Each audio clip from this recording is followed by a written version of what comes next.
Now, bug houses, weird and wonderful cameras. What's this all about? Joe, Olivia from Urban Green. Nice to see you both. Hiya, nice to see you. Now, what do you do? So we are here just to represent the ecology side of Urban Green today. Urban Green's a multidisciplinary company, so we have landscape design, urban planners, biodiversity net gain, GIS, which is the mapping. So we have lots of different elements to our company. But today we're sort of representing the ecology side, which is your protected species, your sort of animals, your plants, and how that fits into developments. So when a potential development is going to be put in place. We're talking about building sites and housing developments, things like that. It can be like residential housing, or it can be warehouses or commercial properties, or anything like that. We work on a sort of multitude of different projects, don't we? So it is that we go out and we'll do the surveys about the wildlife and the ecology and what's there on behalf of the client. I've heard of things like, owls or, bats and things like that can be protected species. Yeah, so we've got bats. I always end up missing one. So within where we are based, so in Manchester, our main ones are bats, great crested newts, water voles, barn owls. Yeah. What else have we got? Badgers. And if we were, say, further down south, we might be looking at dormice. We have the occasional otter survey, don't we, depending on which site it is. So those species are all protected legally, which means any development has to take those into account, and you're not kind of permitted to just go and take down a building, for instance, before it's been checked whether bats so are there. before all the work happens, you guys have to go in, do your surveys. And how long do these surveys take? Can they take days, months? How long? What's a typical survey? I think it depends on the sort of size of the development. If it's something like bats, that can range from one survey to multiple surveys.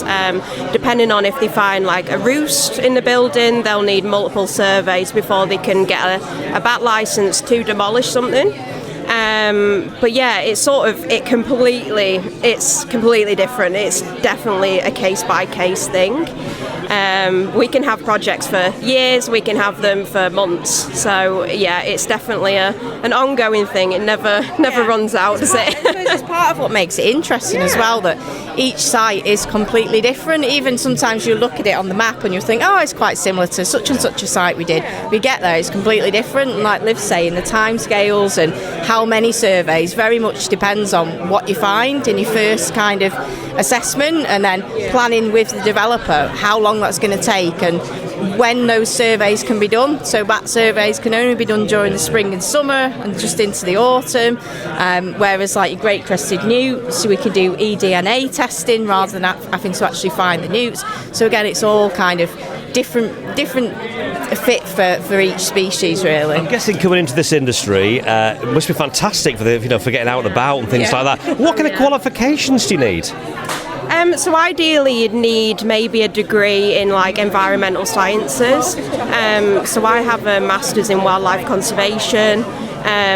Even if you don't want to go into like ecology, you can do sort of like arboriculture, you can do the sort of landscape design side of things, so you'd obviously need like a degree in that. But for ecology, a lot of it starts with seasonal work. So we employ seasonal ecologists who work on a sort of ad hoc basis to basically help us with surveys. And that is so useful for getting into this. I can't stress enough how useful it is, just because it gives you that sort of experience whilst being paid to do the sort of survey side of it. But yeah, if you have a degree or a master's in environmental sciences, then life sciences, isn't it? Biology, you did wildlife, I did environmental science. I started off with Urban Green as a seasonal ecologist, so I did 2 years first, learning the ropes a bit and a lot of late nights, which I quite like, so I'm really into bats. But it's been interesting making the transition into the actual role full time, because you see how many parts there are to a project. And I will just say, I did forget to mention ARB, so our tree side of things, which they come out on our surveys with us, and we will go off and do the habitat or the protected species, and they will do all the surveys for the trees because they're also protected. So it's a really kind of, it's a big mix of different. It sounds fascinating, this to get into work, and you must love your job as well. Yeah. Oh God. Yeah. I didn't know it was a job. When I was in college and university, I'd never heard of ecology. I was going more towards the conservation route, which is a big thing in like education. Everyone wants to get into conservation, so I'd never heard of ecology, and then once I got into it, I absolutely love it. So. It's been lovely talking to you both. If anyone's interested in finding out a little bit more about Urban Green, what's the best way of doing it? Come and talk to us today. So we can go to our website. So is it still under We Are Urban Green? Yeah, it's weareurbangreen.co.uk. Yeah. We're based in Salford. So, we cover the entire country. So you can be going to urban areas like Manchester, but then you can also go to lovely like coastal places. I think we've even been to Cornwall, we've been up to Scotland, we're everywhere. Oh, mate, it's lovely talking to you. In the meantime, I'm going to check out the Bug Hotel.